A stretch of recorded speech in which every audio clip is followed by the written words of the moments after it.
Good afternoon, ladies and gentlemen. I'm meadsyreplays. Welcome back to the channel. Now, Season 6 is here, the new horizon, and it brings a new tank. Now, usually with Seasons, it brings 3 tanks. It brings a Tier 7, a Tier 8, and a Tier 9 tank. Now, this time, Season 6 only brings 1 Tier 9 tank. But to be fair, I really do like the look of it, and I do like how it plays as well. So of course we are looking at the Tier 9 heavy tank Destiny, so as you can see here. So the only difference is, as I've said, normally you get three tanks to choose from. However, this time you do only get 1, but you still have to unlock all of the modules, etc., to get to the tier, the very end gun. However, all of them are Tier 9 guns. I don't know too much. I mean, there's not massive difference. DPM a little bit different, to be fair, almost 400 DPM.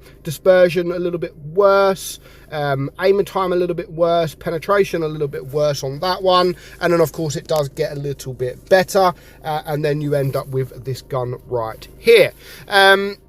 So, you know, it's not the end of the world. It is difficult to be able to get the end gun. However, it's not going to be difficult to get the tank itself. In fact, all you need just for the tank is 1,000 gold. Just 1,000 gold. But, you know, I don't think you even need 1,000 gold. Just play and you will be able to get this tank for absolutely free. However, it will be low range. You know, it's not going to be top of the range.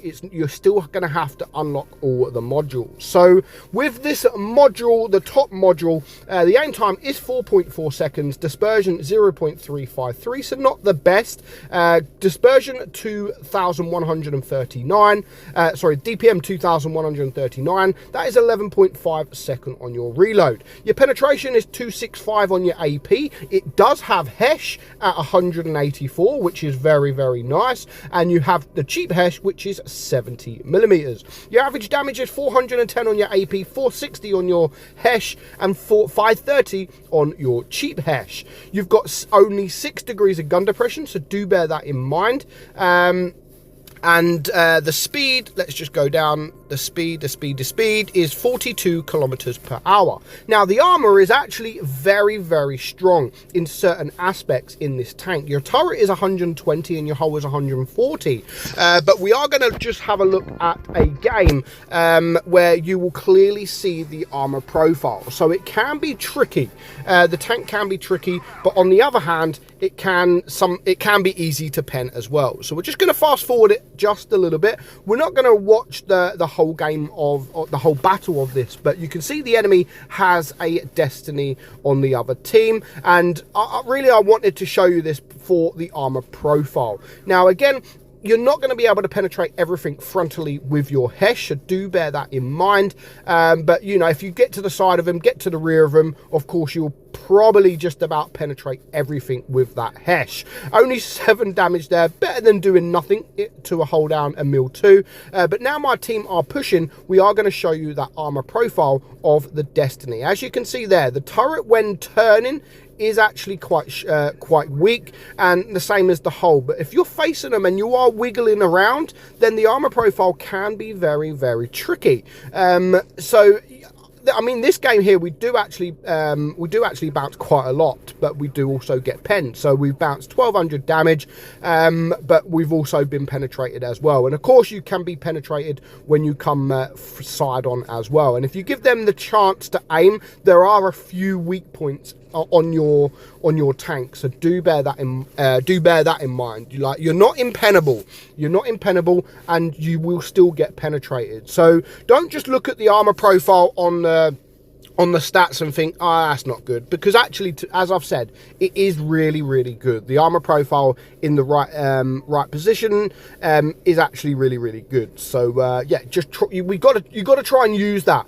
Again, if you start turning your turret, start turning your hull, you will be penetrated quite easily. And there's some games, you know, we watched that game and I looked at the destiny on the enemy team, and I'm then thinking, I'm impenetrable, no one can penetrate me, until this game really, where I kind of it took me back a notch and just thought, okay, I can be penetrated, I do have to be a lot more careful. And again, if you are trying to angle, if you're going to angle, don't try and angle your turret, because as I've already showed you, shown you that if you do try to angle your turret, it does actually make it very, very weak. So overall, to be fair, I do like the previous seasons where there is 3 tanks to choose from, but you know, the fact that you can guarantee a tier 9, where the other seasons you can't guarantee that last tier 9, and you know, you may have to spend some gold, where at least this time around you're only going to focus on one tank. It's not a tier 7 tank, it's not a tier 8 tank, you're focusing on one tank and one tank alone, and then once you get that tank, you're then focusing to make it a better tank. So I probably do prefer this system. Yes, I know we all like new tanks, but again, if they're releasing 3 new tanks every single season, then I suppose that eventually they're going to run out of ideas. Where, you know, if they just stick to the one tank, I mean, it's what, 60 odd days, 50 odd days per season, and then it stops for a little while. It does give them that chance to think up of another tank. And to be fair, I do like what they've done here. It's a very, very good tank, especially when you have got the full modules, but it's not an OP tank. So do, again, bear that in mind. It's not an OP tank. I haven't played it stock, so I don't know what this tank is like stock, so I can't really comment on that. But, you know, as long as you've got the full modules, the full guns, the turret, everything like that, then it is a solid tank. And I do like the system where instead of trying to work up on 3 different tanks, you're just working up on one. Yes, it is a tier 9 tank, so it does get everybody the opportunity to have a tier 9 tank in their garage. Again, some will be worse than others because they won't be able to get the fully kitted out, but you know, I'm going to try. I don't think I'll be able to do it on my main account, but I like the look of it. I do like what they've done with the camo. I think it looks fantastic. It looks strange, of course, but, you know, it is balanced as well. And you've got to remember, it also has tungsten shells, so do bear that in mind. I always run tungsten shells if it is available, because it does up your damage, it does up your DPM, and it can be a pain to deal with, especially if you've got a higher alpha gun. So, yeah, the new season here, go play, guys, because you can get this for free, or if you don't want to play too much, it only costs 1,000 gold just for the tank itself, and then you have to start grinding your modules. So the new season begins, new month begins. Enjoy it. It is a good tank. Let me know your comments in the comments below if you like the tank or if you think it is absolutely horrible. But for now, hope you enjoyed today's video. Have a good weekend. I'm Meadsy, and I'll see you all soon. Bye-bye.